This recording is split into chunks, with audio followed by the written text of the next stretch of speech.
Guys, this is how we're going to start.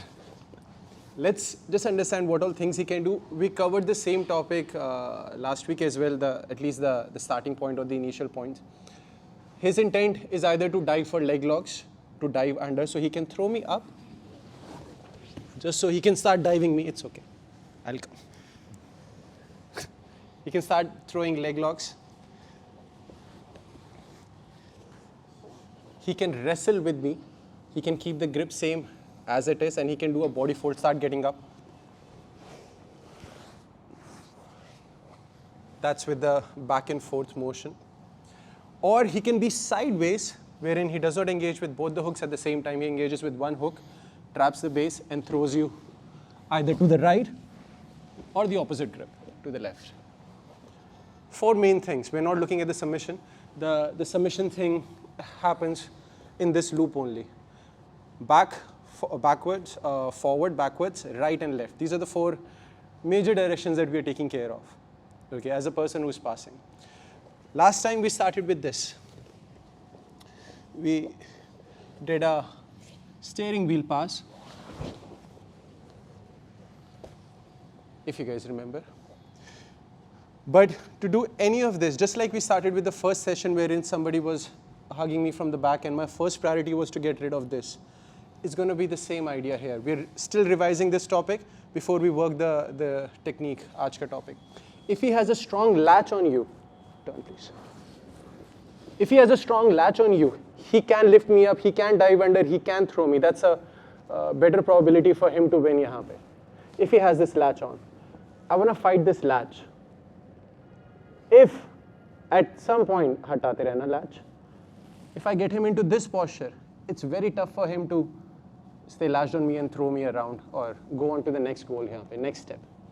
This is what we're going to do. If I have a stretched back, like chest forward, hips in, the latch will be very strong. I want to form a J curve as if we are sitting in a close guard. Look at this. Look at the latch. Focus. Just focus on this grip.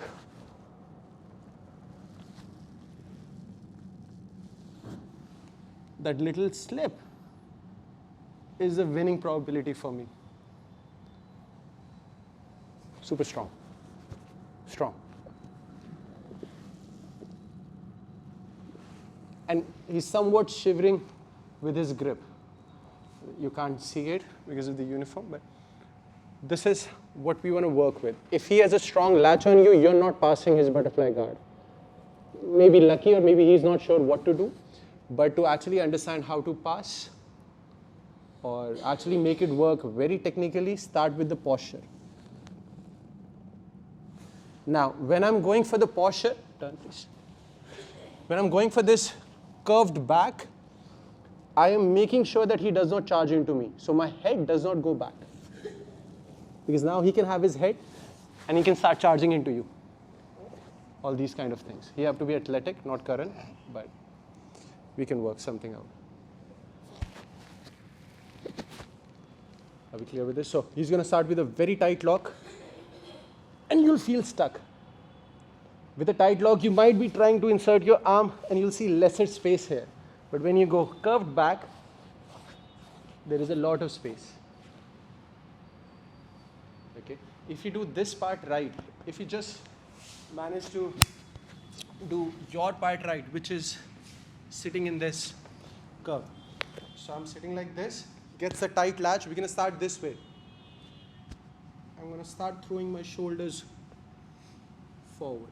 And my head stays forward. My head cannot be at the back. Otherwise, it's going to charge into you.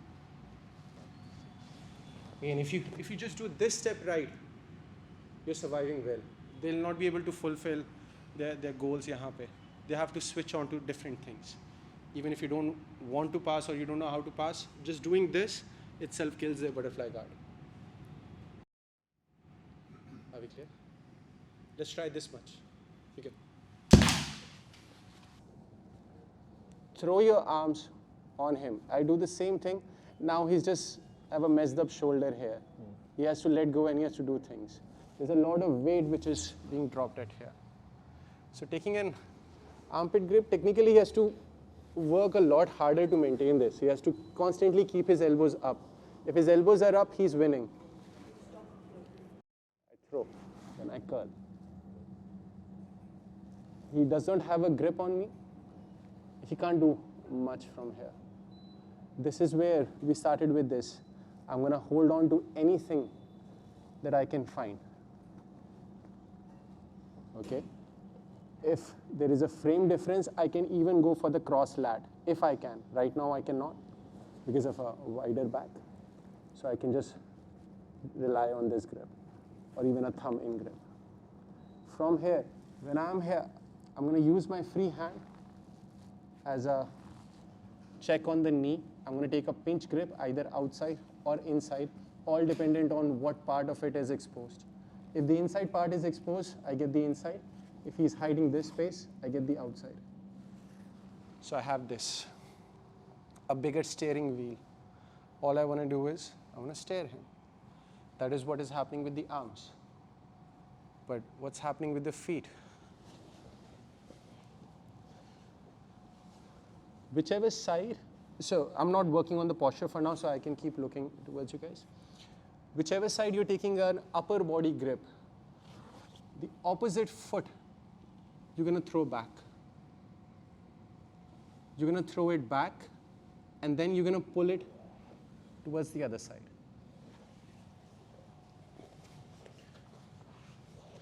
So if I'm here, I'm going to kick back, I'm going to pull my heel back, and I'm going to settle down on my hip, on the pocket, while I steer him down. My head is still forward.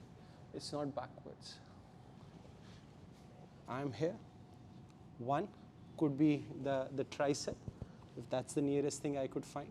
1, 2, have a curled back, head forward. That is what is happening with all the limbs. I don't want him to get a very good grip on me, just the way we started from the back control. You don't want him to go strong, otherwise you will be busy, you'll be one step behind. When he goes for this, I find a control.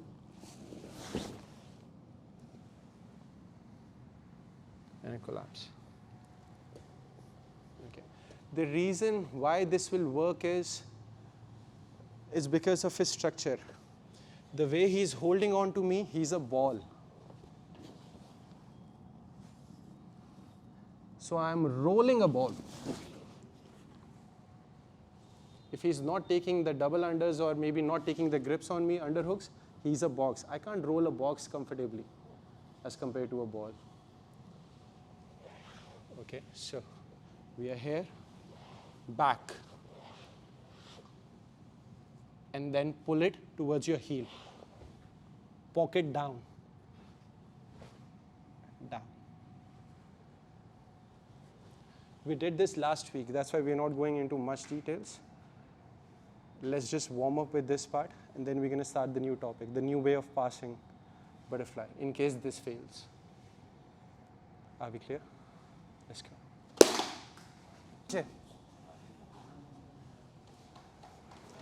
Guys, it's all about the timing. If you're here, you know how to keep the posture. So I trust that you know how to keep the posture. But by the time you're taking all of this grips, he's going to start changing. He's going to change the entire scenario here. Maybe he takes a foot out. Or maybe he just pulls his hip back or leans more to the other side. So make sure you time it well. Go back, please. I'm here. A lot of times we start sparring from here. One is playing some kind of a guard. The moment that he scoots his hip in, get any grip. Gi, no gi, does not matter. That's one of the best timing. If you time it well, it will be very efficient. If you miss on the timing, the move will still work, but you'll have some difficulties. Let's turn this side. I missed the timing. He went both in. I have a good posture, yet he was able to scoot under and kick me up. I'm going to keep my base on the ground. Now, few things here. I don't want to look down. If I look down, that's the overhead work. That's harsh. So you don't want to look down. Any kind of an overhead work, you can prevent it by looking forward. That's what is happening with my eyesight. With my arms, they are on the mat. They are not on him. With my feet, I'm pulling my heels towards my butt cheek. So a lot of things are happening at the same time. I'm pulling my heels towards my butt cheek, I'm looking forward, and I have my arms on the ground, hands on the ground. Okay. I missed the timing, and then maybe he was quick. He was able to do this. I'm here in this posture. If I let this dead, he can move around, he can recover me into guard, he can throw me, take the back, kick me that side, kick me with this foot. And then he can take my back from here. He can slip me. Again, it's current, so ignore. But we look forward, hands on the ground, heels towards the butt cheek. Okay. From here, I'm going to start throwing my pocket into one of his pockets. Either left or hook, or the right. It's like you want to do a handstand. So you want to throw your pocket one side. When you throw the pocket to one side, it's the same thing. Just like we have seated pass kiya, this kind of a posture. I want to do a similar posture. When I throw my hip in, I want to pull the foot back and out. But this time, avoiding the base on the ground with my hips, but relying on my palm here. I missed the timing for some reason. Maybe I prevented it well. He scooted in again. I'm here. It's the same posture. From here, you're going to land. When you land, I'm going to focus on the knee. So my maximum body weight on his knee. Please do not be heavy on his pocket or his thigh. Look at the difference. If I'm heavy on the knee, push me back. The foot is not even moving at all. Stay there. Push me back. You can lift me up, kick me. The amount of feet that he can use. And also, this is where the leg locks will start. He can kick me, lift me up, just so he can have the foot. Whenever you're in such a posture, I want to focus on the knee. Knee is where he'll be able to lift me up, sideways, throw. Everything is about the knee. If I look down, you guys can see already. He's about to roll me back and it's going to be very explosive. If he does not give me any posture, I can go. By posture, I mean any direction.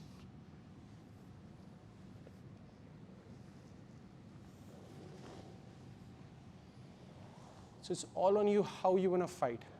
Do you want to go this side? Do you want to go that side? It's all about how you land back on the mat. The landing part or the finishing part we're going to cover afterwards. For now, let's just get comfortable in placing your pocket against his and getting into that kickback wala work. Excuse me. The only difference is right now I have a good contact with the mat. This won't be there. The feet or the hip will be replaced with my palm. Again, do not look down even in this. You're going to give him a sweep. I look forward. Looking down, you're a ball. Looking forward, you're a box. They'll not be able to roll you effectively. Are we clear with this? Yes. Yes.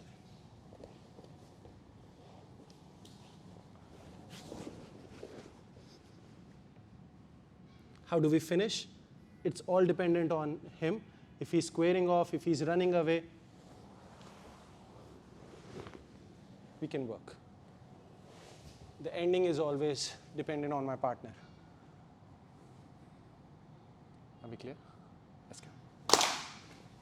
Please don't do this, keeping your hips squared off and trying to pull back. By hip squared off means looking forward. I want to twist my hip and I don't have to kick back then. Itna zyada. Focus on the hip, not on the kickback. It's my hip that is working. It's not keeping your hip squared off and then trying to find your way. You'll most probably be ending up into half guard or almost your back be gone. So it's a twisting with the hip, so you deny the back takes or any kind of a guard recovery here. So start turning with the hip. When you turn with the hip, that's when you can kick back. Turn with the hip, take the hook out. Because even they'll not have the strength to hold on to you. Let's just add a little variation with this, which is turning with the hip, twisting with the hip, not even turning. Right? Let's go.